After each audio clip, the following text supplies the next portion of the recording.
Hello, everybody, and welcome.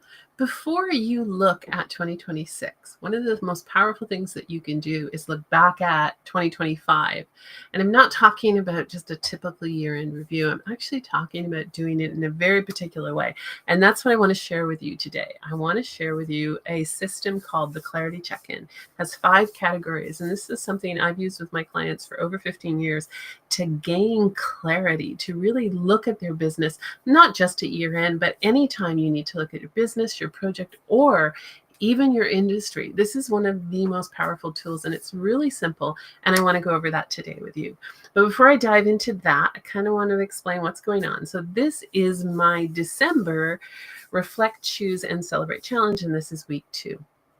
So just a quick review of week 1. If you're on my email list or you're joining me for the first time, I am Heather Cameron, and I am a business strategist, business coach. So really my focus is on helping you define your strategy to get your business so that you're actually growing it and you're leveraging other people's audiences. So I have a coaching business in that area. I also use the skills that I've learned in 20 years in this business, and I partner with a friend of mine, and we run a very successful summit in the crafting space. We have over 20,000 people registered. Typically our attendance is like 10 to 11,000 people, and we've just finished our 6th summit. And so I've been in this industry for a long time. And one of the things I think is a fault of our industry, the coaching industry, and just generally is this drive to plan the next year. And I think something that's often missing is that reflection of what's happened. What can you learn from this year? And that's what we're going to focus on this week. But last week, and I have another screen if I'm looking over here, but last week, week 1, we focused on the ask for week 1. So this is a 5-week series of preparing yourself and kind of letting go and reflecting on 2025 so you can move into 2026. And so last week was, the one question was, what's one meaningful thing that you could do in December to set yourself up for success in 2025? And I've had some really good answers shared with me. Some of them have been very practical, and some of them have been very strategic, and some of them have been that reflection of letting go. So for example, one person shared yesterday that hers is she's kind of starting a new business, and she's got things all over the place. And one of her goals in December to set herself up for success in 2026 is to set up a system for that. You know, it's very easy to dive in and get excited, and we start creating, and lo and behold, nothing's where it wants to be. We don't have a system. So that's one of her goals. One of her very meaningful goals in 2026 is to set up her systems so that she can move in and launch where she's going in 2026, next year. Someone else shared that one of her goals is to declutter. Similar idea. Another person shared with me that one of her goals was to make an offer in December, because I think sometimes we lose steam and we don't make offers in December. So one goal was to make an offer in December. And mine, which I've shared in my newsletter today, one of mine is also making an offer in December. It's doing this exercise, sharing it with you and doing it myself is actually also what I'm doing to set up. So not only the exercises from day 1, but the ones that from week 1, but the one that I'm sharing for the next 5 weeks, for the 5 weeks of December. So let's dive into day 1. And I'm going to I have a sheet over my camera because I'm using Restream and they've changed things. And if I don't cover up the camera, it's extremely distracting. But I'm just doing a quick look. Okay. That's good. So not over my camera, but over my screen. You know what I mean? So let's dive into week 2. And week 2 was really focused on it's a reflection of 2025 in a different way. And it's based on 5 categories. So what I find is most people just jump into it, and we don't often really give service to reflecting back on the last year. We might do our accounting because that's something we have to do, but we don't necessarily do a little bit of a reflection back on what we're doing. And I see people who just steamroll in, and I've been seeing tons of emails go by being invited to plan 2026, and I don't see very much focus on reflecting and really taking a moment to decide what you want to do. You do not need to have 2026 planned out perfectly the day January 1st happens. I think it's a misservice to put that pressure on people. You don't. You can plan it out in February 1st. It doesn't matter. You need to do what's right for your business and your own pattern. But what I want to focus on is this concept of reflecting backwards. So this is a very simplified category assessment that I created 15 years ago. It's based on a number of different principles, but it really is about not repeating what's working. It's about focusing and doing an assessment on how this last year went. Now, if you're just starting business, then that's different, but how it went. And you need to know, what do you want to continue doing? What do you want to change in your business? So today's question is, what worked well this year that I want to carry forward? What do I want to let go of? And what do I want to create? And so there's actually a step up in this video, which is 5 categories. So I want to go over each one. And what I suggest, this sheet is extremely old. I'm going to put it up. I've had this forever. But you can make a very simple matrix of the 5 categories, however you want to do it, or you can make a list. You can do a brain map if you want, right? Whatever works for you, whatever your style is. But category number 1 is, what are you going to leave behind? What are you going to stop doing? And this can go in so many directions. So what are things that you no longer want to do in your business? Maybe you have an offer that, even though it's been really successful, you just doesn't energize her. It doesn't light you up. You can't put any more energy in you. It is draining you. So maybe there's something that you want to retire. I saw someone post just this week in Facebook, they're letting go of their Facebook group. It served them well, but it's not serving them anymore. It's draining them, and they're letting go of their Facebook group. You can let go of trying to do things. So for me, one of the things that I'm letting go of, as I mentioned when I introduced myself, I have my coaching business and I have my summit. And I always have a pressure in my time when it's summit season. So we do 2 summits a year. So there's 4 to 6 weeks twice a year that I am very summit focused. But I have this pressure that I need to be doing something in my coaching business. And guess what? I don't. I will service my clients who are already with me in those moments, but I don't need to be marketing or selling or doing anything like that during this time. That adds extra stress to myself. And I have to let go of trying to figure it out, which is one of those things that I get into. I have an engineering brain. That's what I am. And so sometimes I get over analytic. So I have to let go of figuring it out. I have a client who's letting go of trying to be like anybody else. So they're going to step into their own power. So what do you want to let go of or leave behind?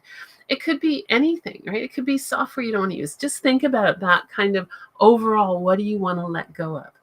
And as a bonus, there's another angle you can take on this, is you could use this against your industry. What do you want to let go of that everybody else in your industry is doing that you don't want to do anymore? So you can do it for your own business, and you can do it against your industry. The next one is, what do you want to do less of? It's an interesting question. So there's a difference between letting go and doing less of.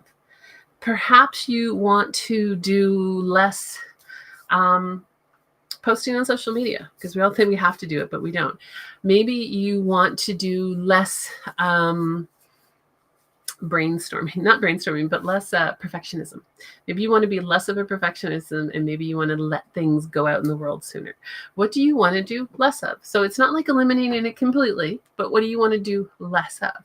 One common one that I hear a lot from my coaching clients is, I want to do less of, and it depends on their it depends on what they like to do. So I get a lot of ones who want to do less one-on-ones and they want to do group coaching. And then I get other people who want to do less courses and want to do more coaching, and people who want to do less coaching and more courses, right?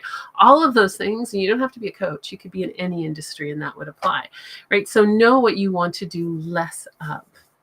Number 3 is maintain. This is a really important one that I think often gets overlooked. Like, we kind of think, I don't want to do that anymore, and I want to create something over here, but we don't often think about maintain.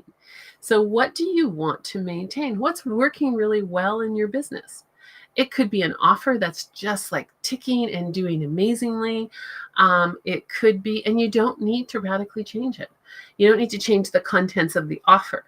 It could be maintaining how you work. It could be maintaining, maybe you have a VA and you're going to maintain that relationship with that VA. What do you want to maintain in your business? Some of it we have to do, right? We have to maintain doing our accounting, and there's stuff that we just have to do. But what do you want to maintain? And I think this is a category that can be celebrated, because if something's working really well, and it's doing what it needs to do, we don't always have to change it. Sometimes we can just give it the love that it needs and maintain it, and that can really cause a lot of success for us in our business. So maintaining can be a super powerful category, and giving that a little bit of attention as you plan out what you want to do this year. Now, the next two, we kind of flip from letting go to what do you want to do more of? And then the fifth one is, what do you want to create? So what do you want to do more of in your business? Like, this is where you get to dream. This isn't the shoulds, this isn't anything else, but this is looking at 2025 and saying, okay, I did this and it kind of worked, and I want to do more of that. I want to put more of my energy into this. What do you want to do more of in your business? So that's a powerful question. And then the last one is, what do you want to create? And this is where you're kind of brainstorming new ideas. This is a new year. This is kind of moving that shift a little bit from focusing on 2025, on the current year, and looking to the next year and say, these are things I want to create in my business. I want to create, and it could be, and this is where, take this in the direction that you want. You could create a new offer, right? You could create a new way of working. You could create a new way of managing your social media. For example, I have not had one in a while. So one of the things that I may want to create, I haven't committed to this yet, is really having a strong social media calendar. I don't do social media. I took a step away from social media for the most part, and YouTube is where I put my attention. But even that's not been consistent. So maybe I want to create a social media calendar, but I want to feel the energy into the joy of creating it, not the, oh, I have to make a social media calendar, right? So I want you to use this matrix to really think about, what's the joy things that you want to create? What is going to move you to that next level in your business? And think outside the box. This is the fun, dreamy part, but it's based on what you've been thinking about all year. What are the things that have been kind of like, oh, I wish I had time to do that. I wish I could get this done. So what could you create in your business? What would bring you that joy and that just a sense of accomplishment and driving your business in the direction that you want to do? It doesn't have to be huge too. And you can also take something you're doing and creating something new in it. So I have a client who is taking a membership program they've had for a long time, and they're reinventing it. So they're not getting rid of it. They're just reinventing it. And in fact, they're simplifying it.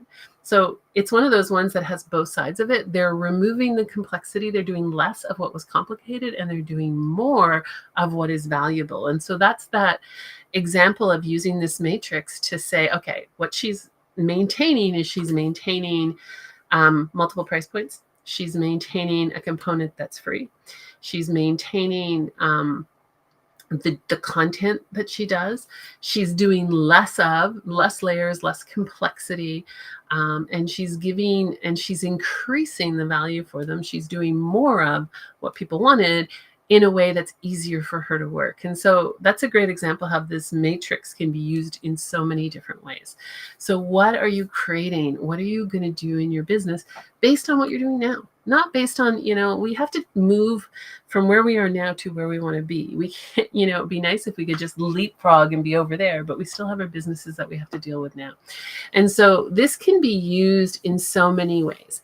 My first one is, and I have a few suggestions when you're doing it. One is, use this matrix in the style that you like to work. So for some people, it's going to be like, I'm going to go to a coffee shop, I'm going to go with my notebook, and I'm just going to do a brain dump.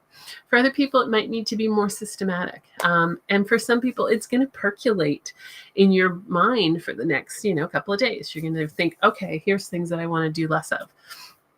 Here's things that worked really well that I want to give the attention to and give them the value they use, and I'm going to maintain. Here's the thing, hey, wait a second, I've had that thought for a long time that I really want to do X. So maybe that's what I'm going to put in my, I want to create, or I want to do.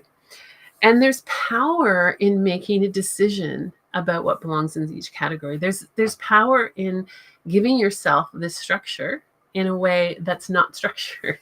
And I mean that in that it's giving yourself a way to really think, okay, what do I want to change in my business? What have I learned in 2025? And what's going to tweak in my business based on what I've learned? And what am I willing and ready to let go of, or just to do less of? And what am I just willing to step in and create? And this can create so much clarity. I have done this with, like I said, I've done this with clients for the last 15 years. I've done it with large organizations. I've done it with individual entrepreneurs. I've done it with volunteer organizations. And it's been an eye-opener for a lot of people when you sit down. It's interesting when you sit down with someone one-on-one and we have to pull it out. And it's also interesting to have done this. And I've done it in, I've used this exercises with groups of like 20 or 30 people where they're all doing it themselves. Sometimes one of them only gets one category. I've done it in different ways. And I've done it at a planning level, like we're talking about. I've done it at an industry comparing level. You know, what does my industry do that I don't want to mirror? I want to do it differently than them. And I've done it at a project level, like what we were talking about with my client who's changing the way that she's running her membership, but not getting rid of it. But this matrix is used to do that. And so it's a really powerful yet simple way to look at your business and to really think about how you want to do it. And so I want you to think about using this foundation. That's my goal for this week. This is of the 5 weeks that we're doing these exercises. This one can be the biggest shift. They're all important that I have lined up for the next 3 weeks after this, but this can be one of those really great shifts that happen in your business. And if you want to chat about this, so if you would like to go deeper in this and think about how you can use this for this business, you can check out my coaching programs. So you can go to Ignite Your Market so your micromarket.com/coaching programs, I think it is. It'll be in the description. But I also run something called the Bistro Bite for women entrepreneurs, and it's every Monday morning at 11 a.m. Eastern. The link is below in the descriptions, and you can come and join us. And it's meant to be setting the intention for the week.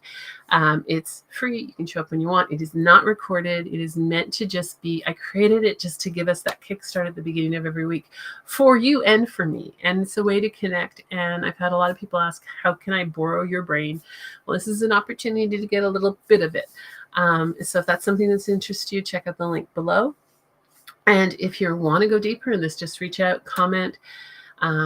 If you want to go deeper and use this matrix in your business, then I have a number of coaching programs where it is a foundational tool that I use with all of my clients. So thank you so much for doing this. And I really want you to think strategically.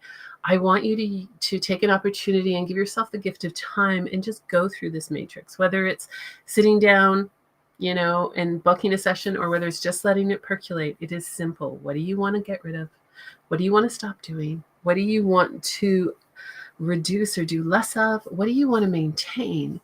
What do you want to increase in your business? And what do you want to create? That exercise done in many different ways, do it many times over the year, can truly shift and change your business. So thank you so much for joining me. Enjoy, have fun with this exercise, and keep remembering that December is an opportunity. We don't need to rush into planning 2026. This is the moment to really do the best that we can. I have another challenge going out there for anybody else who wants to make an offer in in December. It's not too late. There's like 3 weeks left. It's amazing what you can do in 3 weeks if you put your mind to it. But really finish it with grace and finish it with a focus on celebrating and taking the lessons that we've learned so that we can move them forward. And you don't need to have a plan on January 1st, 2026.